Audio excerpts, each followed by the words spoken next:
شروع کرتا ہوں اللہ کے نام سے جو بڑا مہربان اور نہایت رحم کرنے والا ہے۔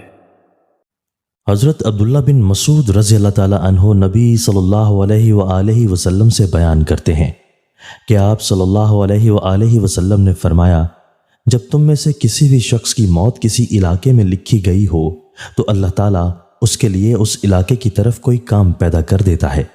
جب وہ اپنے مقام کی انتہا تک پہنچ جاتا ہے تو اللہ تعالیٰ اسے فوت کر دیتا ہے۔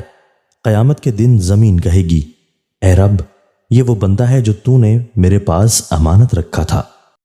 حضرت انس رضی اللہ تعالیٰ عنہ کہتے ہیں کہ رسول اللہ صلی اللہ علیہ وآلہ وسلم نے فرمایا، اپنی نماز میں اپنی موت کو یاد کرو، کیونکہ جب آدمی اپنی نماز میں اپنی موت کو یاد کرتا ہے تو وہ بہتر انداز میں اپنی نماز ادا کرتا ہے، اور اس شخص کی طرح نماز پڑھو جسے یقین ہو کہ وہ اس کے علاوہ کوئی اور نماز ادا نہیں کر سکے گا، اور ہر اس معاملے سے بچو جس سے معذرت کرنا پڑے۔